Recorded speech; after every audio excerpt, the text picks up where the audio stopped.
Feliz tarde, amigas y amigos. Bienvenidos a su programa Punto Internacional a través de Punto de Corte y sus distintas plataformas digitales. 30 de mayo, terminando el mes de mayo, ustedes dirán, hoy lunes, los últimos lunes de cada mes siempre hablamos de migración en positivo. Pues hoy no vamos a tener migración en positivo porque un hecho importantísimo en el continente amerita que hagamos un análisis importantísimo: las elecciones en Colombia. Hoy vamos a conversar con el amigo Felipe Gali, analista electoral, miembro de Carta Poder, siempre ha estado con nosotros analizando los distintos procesos electorales. Sabemos que está bastante agotado porque son muchos procesos que se dan y el de Colombia meritó intervenciones, Felipe, ayer para México en directo, durante la madrugada levantando data. Bienvenido de nuevo a Punto Internacional, un fuerte abrazo. ¿Cómo estás? Hola Alejandro, ¿cómo estás? Un abrazo a todo el mundo, la verdad es un placer volver acá, tenía tiempo sin venir y bueno, es una alegría siempre para mí compartir acá. Así es, bueno, te hemos visto como siempre activo en las redes, muchos procesos electorales este año, pero el año pasado, la última vez que conversamos, dijimos vamos a analizar Colombia. Colombia es un país limítrofe con Venezuela, es un país importante en Sudamérica. Ustedes desde Argentina, Carta Poder y los analistas electorales de la Universidad de Buenos Aires, Carta Política, perdón, y los analistas electorales de la Universidad de Buenos Aires han estado atentos a lo que sucede en Colombia, tú has estado muy activo. ¿Qué pasó ayer en Colombia, en líneas generales? ¿Qué proceso electoral se dio? El tema de la primera vuelta, quiénes se enfrentaron. Bueno, ayer se sucedió la primera vuelta electoral de lo que es la elección presidencial, no se celebraron ninguna elección paralela para ningún otro cargo. Y lo que tuvimos es un escenario en el que va a haber una segunda vuelta. Esto es algo que no es para nada anormal. En Colombia, solamente en 2 ocasiones, desde que se instaló la segunda vuelta, un candidato pudo triunfar por el margen suficiente para evitar una segunda vuelta, que fue con el expresidente Álvaro Uribe en 2002 y en 2006. En este escenario tenemos al candidato de la izquierda, Gustavo Petro, que se ubicó en primer lugar con una muy fuerte votación, 40,3%, sobre un candidato que fue el que dio la sorpresa, que fue Rodolfo Hernández, con el 28,2%, y ahí el candidato que sería del gobierno actual, del oficialismo, Federico Gutiérrez, que se ubicó tercero con el 23,9%. Estos serían los tres principales candidatos, de un total de 6 que competían. Después quedó Sergio Fajardo, que también era un candidato destacable, con 4,2%, una votación menor a lo esperado. Bueno, y ese sería en términos generales el resultado que, que nos sorprendió un poco, la verdad, lo que pasó anoche. Pasan a segunda vuelta entonces Gustavo Petro contra Rodolfo Hernández. Correcto. Ahora fíjate, tú dabas un dato importante. En la historia de Colombia, su constitución establece la segunda vuelta, es decir, se hace el primer descarte, luego solo 2 candidatos, los más votados, van a segunda vuelta. Solo una vez en la historia resultó electo un presidente en primera vuelta, fue Álvaro Uribe Vélez, año 2002, si no me equivoco, ¿correcto? Sí, en el año 2002, que fue en el año en el que se puso fin al bipartidismo entre el Partido Liberal y el Partido Conservador, y se Uh-huh. dio paso a una era de 20 años que concluyó anoche precisamente, dominada por lo que es este movimiento, el uribismo, fundamentado en la imagen de este señor, de este presidente, Álvaro Uribe Vélez. Y bueno, y precisamente lo que pasó anoche le puso fin, o prácticamente nos dice que se le pone fin a lo que es el uribismo. El candidato que ellos apoyaron, que fue este Federico Gutiérrez, que era alcalde de Medellín, no consiguió pasar a la segunda vuelta y ve muy disminuida lo que es su influencia política. Claro. Ahora fíjate, primera vuelta, se dan estos resultados, creo que la sorpresa está en la llegada de Rodolfo Hernández como el candidato. Es evidente que hay una derrota política, como la acabas de resumir, del uribismo, de los candidatos de Álvaro Uribe, del presidente actual, Duque. Hay una nueva bisagra en lo político allí. hay una ruptura paradigmática entre lo clásico, liberales, conservadores, el uribismo de los últimos 20 años, y estos dos candidatos que se presentan, porque por un lado Petro es un candidato, creo que este es su tercer momento que se lanza a elecciones presidenciales, ¿no? Pero Rodolfo Hernández es un candidato también antisistema, o sea, viene del sector empresarial, bastante polémico en su frase, ya vamos a mencionar algunas de ellas. Hay una ruptura paradigmática en el sistema político colombiano como primera lectura política más allá de los resultados cuantitativos en lo electoral. Sí, totalmente. Colombia, desde los últimos 4 años que estuvo en la presidencia Iván Duque, ha experimentado un notorio declive en la popularidad de lo que son los grupos tradicionales, que habían logrado conservar el poder a pesar de la ruptura del bipartidismo por intermedio de lo que era el uribismo. Estos grupos como que empezaron a entrar en crisis finalmente, y empezaron a surgir estos grupos antisistema, estos grupos primero por el lado de la izquierda, que históricamente había sido débil en Colombia. Colombia, recordemos, fue el único país que escapó a lo que es la marea rosa, los gobiernos de izquierda, de centroizquierda, y fue en su momento el único país de Sudamérica que no tenía uno. Y ahora, con la figura de Gustavo Petro, ha ido surgiendo un nuevo movimiento de izquierda, que después se fueron sumando otras facciones y que ahora termina convirtiéndose en la primera fuerza política de Colombia, ya lo demostró en las últimas elecciones legislativas. Pero por el otro lado también surge un sector del movimiento antisistema, contrario a estos partidos tradicionales, que no se pliega a lo que es el discurso de Petro, no se pliega a lo que es el discurso de izquierda. El electorado colombiano es muy sensible también a lo que sería la palabra izquierda. Recordemos que está al lado de Venezuela, comparte fronteras marítimas con Cuba y con Nicaragua, por intermedio de su región insular. Así que no es de extrañar que sean un poco sensibles a lo que es ir por ese lado. Y surge con mucha fuerza este candidato, Rodolfo Hernández, con un discurso que también es antisistema, que también es contrario a estos partidos, también habla de corrupción, también habla de un futuro diferente, pero bueno, con otra clave. No sé si lo podríamos calificar de derecha, eso es algo que también es muy difícil, y acabó obteniendo la segunda mayor votación, pero fue un crecimiento de la nada en las últimas semanas.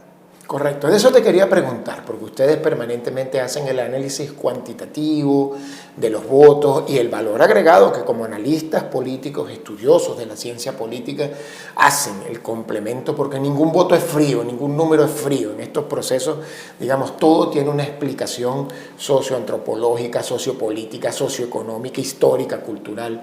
Pero yendo a los números, Petro, ustedes que han hecho un seguimiento, hubo un crecimiento de la votación absoluta, dura, de Gustavo Petro. ¿Cuáles fueron sus votaciones en procesos políticos anteriores donde él aspiró a la presidencia de la República de Colombia? Bueno, hace exactamente 4 años, Petro en este mismo momento gozaba solamente de 4 millones de votos, aproximadamente un 25%, contra el 39% que estaba obteniendo el uribismo en ese momento con la candidatura de Iván Duque.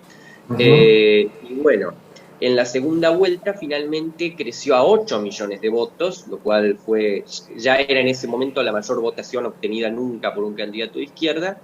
Y esta vez algunos sugieren que podría estar alcanzando una especie de techo porque crece a 8 millones y medio. Es un crecimiento que existe, pero no es un gran crecimiento respecto a lo que es la segunda vuelta anterior. Perdón que te interrumpa, Felipe.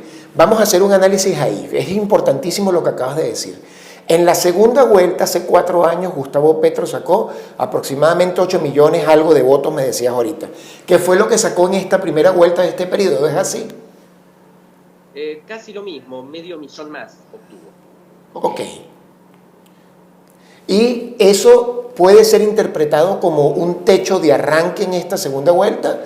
¿O existe la posibilidad de que su votación se incremente para esta segunda vuelta del 19 de junio, si no me equivoco?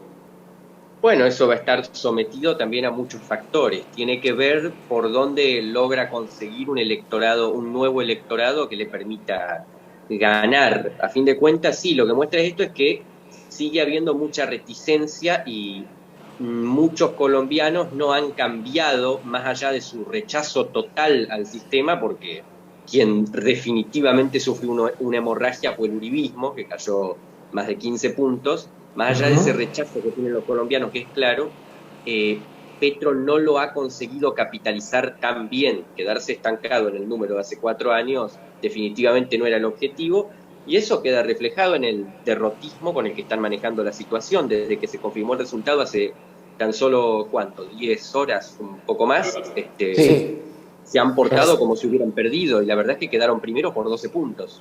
exactamente. Ahora fíjate, algo importante, mantiene esa misma votación de hace 4 años, pero por un lado das un detalle, el uribismo, a través de su candidato hoy, Federico Gutiérrez, ¿cuánto fue el porcentaje de votos que obtuvieron en las elecciones presidenciales pasadas y el que obtuvieron en esta primera vuelta, donde ni siquiera lograron pasar a segunda?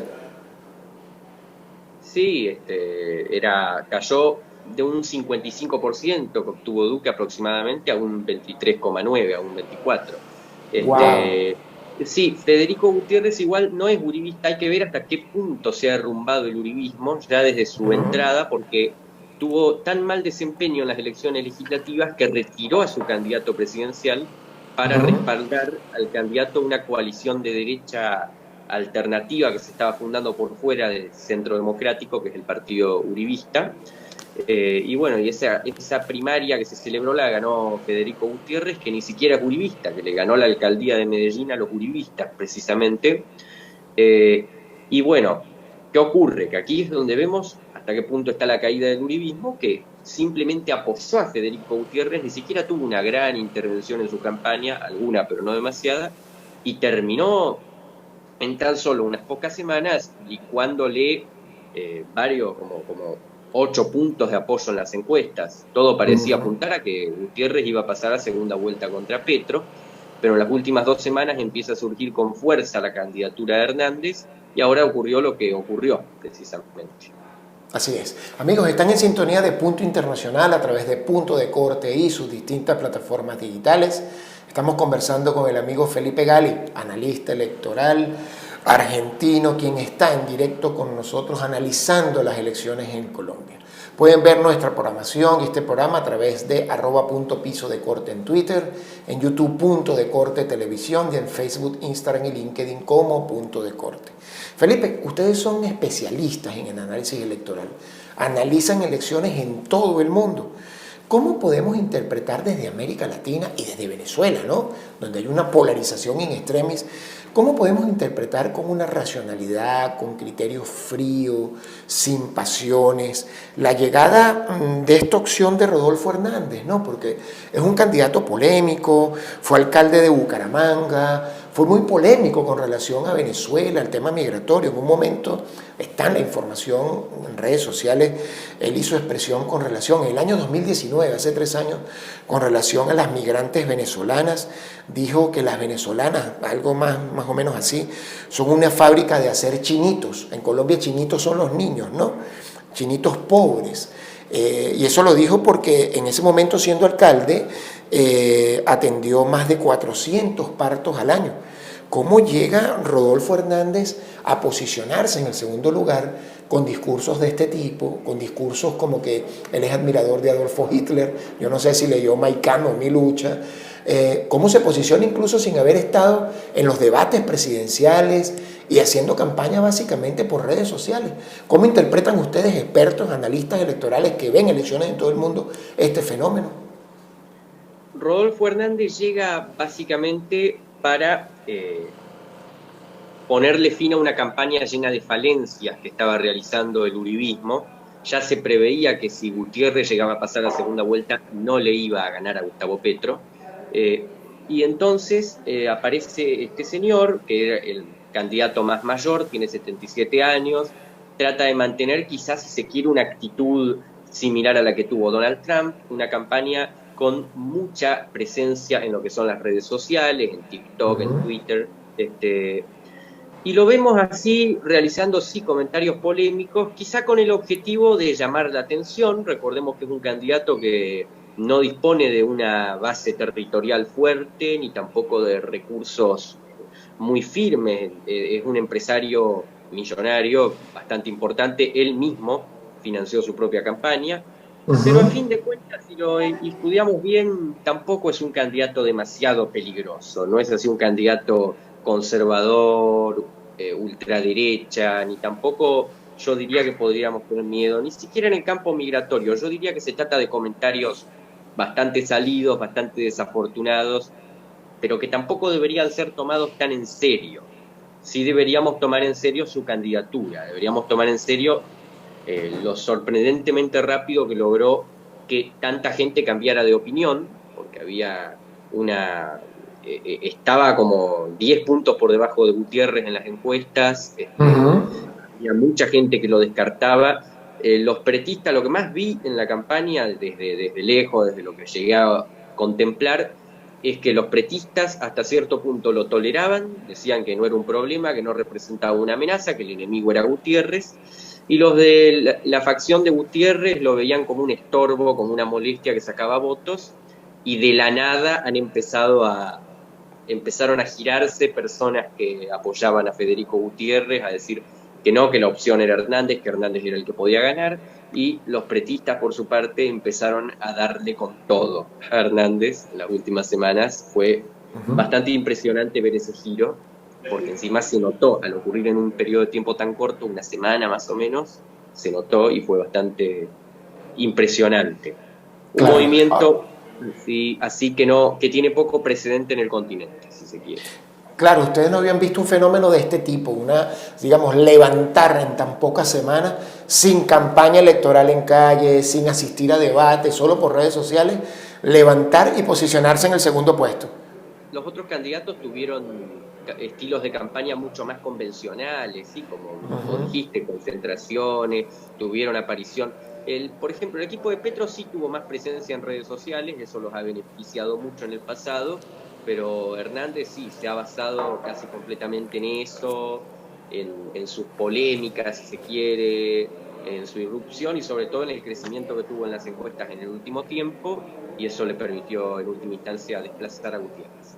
Claro. Fíjate que algunos analistas hablaban de que comparaban, son escenarios distintos, candidatos distintos, pero hacían una comparación de que en este caso Rodolfo Hernández obtuvo en esta primera vuelta más votos que las que obtuvo Petro en la primera vuelta hace 4 años. Eso puede marcar alguna diferencia para esta segunda vuelta, para la segunda etapa. Y tomando en cuenta sobre todo que Federico Gutiérrez ayer mismo, más allá de que estaba enfrentado obviamente a Rodolfo Hernández y fue una campaña bastante compleja y agresiva, ayer mismo dijo que le daban pleno apoyo a Rodolfo Hernández y ahí hay una base electoral importante. Tampoco en política los votos son lineales, en política 2 más 2 no es 4 muchas veces, o sea, ¿cómo lo ven ustedes desde el punto de vista del análisis? Es irrefutable que a Gustavo Petro lo complica el resultado. Es Uh -huh. irrefutable, se ve en la reacción que tuvo su equipo, se ve en el hecho de que Hernández y Gutiérrez juntos suman un 51-52% de los votos. Uh -huh. Y hay que más o menos repasar cuáles podrían ser las tácticas que cualquiera de los dos candidatos debería emplear si quiere ganar esta segunda vuelta.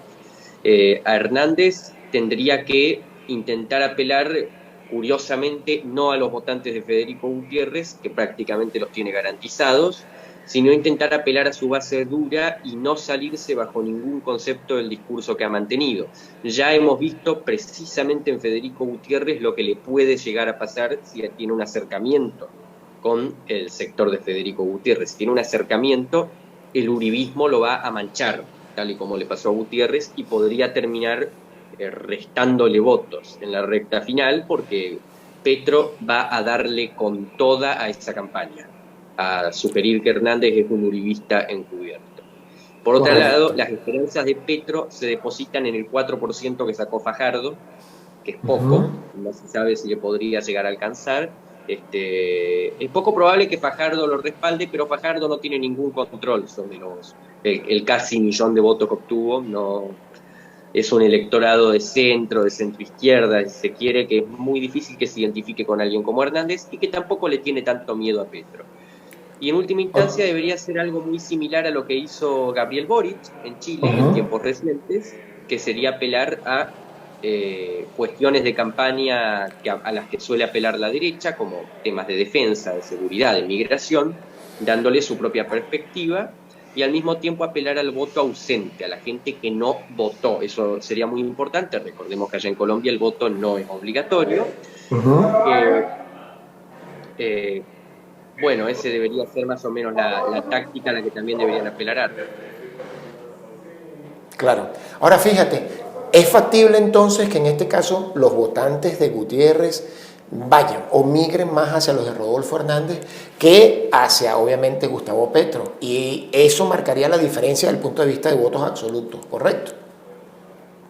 Sí, eso podría marcar la diferencia, pero bueno, hay que ver precisamente qué hace Rodolfo Hernández, no solo para retener estos votantes que le va a dar Federico Gutiérrez, sino también para retener los propios. Recordemos que es un electorado también que está condicionado, es un candidato antisistema y va a recibir el apoyo del candidato que representó completamente al sistema. Claro. Una pregunta técnica desde el punto de vista electoral. ¿Cuáles son las zonas que tienen mayor fuerza desde el punto de vista electoral? ¿Es Bogotá? ¿Es Boyacá? ¿Es Bolívar? Son por departamentos. Ustedes en el análisis, ¿qué impacto tiene eso? Porque en Bogotá triunfó Gustavo Petro y es posible que si allá el padrón electoral es mayor, eso tenga un impacto significativo para el término absoluto de las elecciones, ¿no? Sí, el triunfo de Gustavo Petro en Bogotá fue bastante importante, de hecho, triunfó por una diferencia de casi 25 puntos, logró igual en segundo lugar Hernández ahí. Hernández proviene de Santander y ahí, sin embargo, obtuvo, lo que también hay que notar es la notoria dominación que conservaron los candidatos en sus áreas de influencia, sobre todo Hernández, que logró en Santander casi un 67% de los votos en la primera vuelta. Categórico, la verdad que casi completamente involteable. Gutiérrez solamente consiguió triunfar en Antioquia, donde ejerció gran parte de su carrera política, y fue la única región donde logró triunfar. En todo lo que es la región del Caribe, que se parecía que podría haberle servido, no consiguió conservar los apoyos que había tenido la consulta de su coalición en las elecciones primarias de hace un par de meses. Ahí fue donde perdió precisamente contra Alejandro Char. No, ahí ganó Petro, bastante cómodo. Correcto. Petro ganó en zonas básicamente donde se concentra la mayor pobreza, ¿no? En Guajira con más del 50%, creo que en Nariño con casi el 70%, pero entre Rodolfo Hernández y Federico Gutiérrez estuvieron un poco más en zona central. Hubo una sorpresa que en Venezuela nos impactó, que es el caso, Venezuela tiene zonas limítrofes, ¿no? Departamentos limítrofes, Guajira, norte de Santander y Arauca. En el caso de Guajira ganó Petro con una votación importante, más del 50%, pero en norte de Santander, que es una zona de mucho flujo migratorio, ganó Rodolfo Hernández y Petro solo tuvo casi el 15%. Eso se explicará justamente por la crisis de Venezuela. Hay un impacto de Venezuela, del escenario de Venezuela en la política que puede marcar y determinar esta segunda vuelta en Colombia. El impacto de Venezuela en Colombia es evidente. Ha marcado y asignado lo que son los últimos 20 años. Ambos países han tenido desarrollos muy diferentes y han sido prácticamente los dos escenarios contrarios de lo que es la política a nivel regional. Así que sí, podemos decir que puede llegar a haber un impacto, hay que ver cómo manejan eso. Petro ha sostenido un discurso muy condenatorio para lo que son regímenes de ese tipo, como Venezuela, Cuba, Nicaragua, pero es imposible que no le peguen el fantasma, que no intenten atacarlo por ese lado, está casi cantado que va a ocurrir, así que bueno, hay que estar atentos a cómo maneja precisamente esos temas, como te dije antes en campaña, defensa, seguridad, migración. Claro, esos son los tres temas básicos que va a manejar en esta segunda etapa. Una última pregunta, Felipe, lamentablemente estamos llegando al final por razones de tiempo. América Latina ha estado sumergida en esa bipolaridad desde el punto de vista electoral.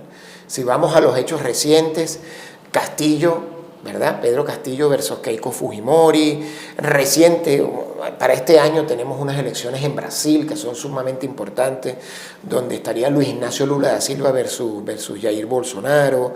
En Colombia se da un efecto, digamos, polarizante que rompe un poco el esquema, pero Gustavo Petro contra Hernández. Está polarizado el continente nuevamente en esta visión izquierda-derecha. ¿Qué puede pasar en Colombia en las próximas 3 semanas? ¿Puede haber gobernabilidad si resulta electo Gustavo Petro o puede haber gobernabilidad si resulta electo Hernández para la presidencia de Colombia? Bueno, partiendo por lo último que dijiste, precisamente para cerrar Colombia y pasar al continente, tanto Gustavo Petro como Rodolfo Hernández mantienen posturas antisistema, eso ya lo habíamos dejado claro, y sin embargo, si cualquiera de los dos llega a ganar, va a tener que coexistir con un Congreso que está dominado por las fuerzas tradicionales, pero con una mayoría abrumadora. De este modo, ven muy complicado cumplir todas sus promesas al respecto. Desde ya los colombianos tienen que saber que cualquier promesa antisistema, sobre todo de combate a la corrupción, combate a los enquistamientos, a las hegemonías, está muy complicada por esa situación que se da a nivel legislativo. Así que la gobernabilidad puede estar complicada y puede estar sometida a que forzosamente tengan que tender puentes con estos sectores, más allá del rechazo que le generen o que puedan tener en su popularidad. Lo que podemos esperar es que el presidente que gane, al igual que se ha dado en todo el continente, que está ocurriendo en toda la región, que le está ocurriendo, por ejemplo, a Boric, que asumió hace tan solo un par de meses, pierda popularidad muy rápido, no pueda cumplir gran parte de su programa. Puede ser un escenario, esperemos que no sea así, porque la verdad sería complicado. Pero bueno, pasando a lo que dijiste de la polarización continental, ahí vemos una cuestión diferente, que es que Rodolfo Hernández, no sé si lo podemos calificar como un candidato de derecha, sí podemos decir que la elección va a estar muy polarizada. Lo que vemos en el continente es precisamente la confirmación de algo que capaz habíamos mencionado antes, que es que estamos saliendo definitivamente de esa situación, de esos periodos de hegemonía de grupos de izquierda, sucedido por otro de hegemonía de grupos de derecha, pasando a este periodo de descontento permanente y enfrentamiento constante, en el que los congresos, por ejemplo, como lo mencioné antes, están tomando poder como un actor de sabotaje a la administración de turno, en el que ganan figuras que son antisistema y ven licuadas sus apoyos muy rápidamente por falta de capacidad para cumplir sus promesas. Si no estamos llegando a una etapa de polarización, estamos llegando a una etapa sí de inestabilidad y, como dije antes, en definitiva, descontento. Esperemos que salga de ella rápidamente. Hay un hastío de la población por la política, me imagino el efecto pospandemia.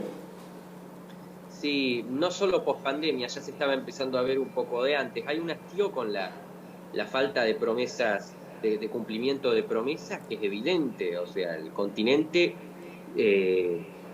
lleno de recursos llega al final de los ciclos que ha experimentado igual de subdesarrollado, igual de atrasado, con peores índices de corrupción, con peores índices, los índices sanitarios que hizo saltar la pandemia por los aires. O sea, la ira es evidente y es comprensible. Así es. Sé que no tienes una bola de cristal, voy a aprovechar esta pregunta al final. ¿Qué creen ustedes que pueda pasar en Colombia a la luz del análisis de los resultados electorales, cuantitativamente, cualitativamente, por la experiencia que ustedes tienen? Colombia, por lo pronto, vos decís de cara a la segunda vuelta, o de cara a la... De cara a la segunda vuelta. De cara a la segunda vuelta, y podemos esperar un escenario ajustado, por lo pronto. No se puede descartar a Gustavo Petro. El equipo de Petro tampoco debería haber reaccionado con semejante derrotismo, pero si son inteligentes van a saber remontarla, van a saber generar un escenario que vuelva viable una victoria. Rodolfo Hernández tampoco debería dormirse, debería recordar ese sector que ha sacado el 28% y ver cómo hacen para, como ya te dije, evitar contrapesarse con Gutiérrez, evitar que los apoyos que ha recibido le saquen el voto propio. Así que estamos ante un escenario que va a estar sin duda polarizado y un poco ajustado. Perfecto. Felipe, tus redes sociales y las redes sociales de Carta Política para que en América Latina puedan seguir los distintos procesos electorales que ustedes analizan en el continente y en el mundo entero. Sí, por supuesto. A mí me pueden encontrar en Twitter como @fescrutinio y bueno, y allá en Carta Política, que es este medio que hemos estado construyendo con compañeros de la carrera, ya cumplimos 4 años, nos pueden encontrar en Twitter como @politicacarta, en Instagram como Carta Política. Bueno, los invito a que nos sigan, no solo seguimos elecciones, también seguimos distintos procesos políticos, hablamos de cuestiones de ecología, de política exterior, temas legislativos. Que se centran en Argentina, pero que también hablamos mucho de otros países. Así que bueno, los invitamos a que nos sigan. Perfecto. Bueno, Felipe, muchísimas gracias. Siempre muy contentos de tenerte acá con nosotros, de compartir los distintos análisis electorales. Y bueno, ya saben quienes nos ven por las pantallas de Punto de Corte, las redes sociales de Felipe para estar informados de los distintos procesos electorales. Un fuerte abrazo hasta Buenos Aires. Un verdadero placer. Muchas gracias y un abrazo allá a Venezuela. No saben cuál Muchas gracias. corazón tengo. Así es, te queremos mucho desde acá, un fuerte abrazo para ti y para todo el equipo. Y amigos, hemos llegado al final de su programa Punto Internacional. Hemos conversado con el amigo Felipe Gali, argentino, analista electoral, miembro de Carta Política, sobre las elecciones en Colombia. Se viene una segunda vuelta, vamos a estar analizando lo que va sucediendo en las próximas semanas. La segunda vuelta, si no me equivoco, es el 19 de junio, es decir, dentro de 3 semanas sabremos quién es el próximo presidente de la República de Colombia. Importantísimo para los venezolanos y para el continente, esperando que quien resulte electo, sobre todo tome en consideración a los venezolanos migrantes, la conectividad aérea y la relación comercial por beneficios de los dos pueblos. Sigan en sintonía de Punto de Corte a través de sus redes sociales, Twitter @punto_piso de corte, en YouTube Punto de Corte Televisión, Facebook, Instagram y LinkedIn como Punto de Corte. Sintonía permanente en Punto Internacional para analizar lo que sucede en el mundo, en la región y su impacto en nuestro país. Feliz tarde para todas y todos.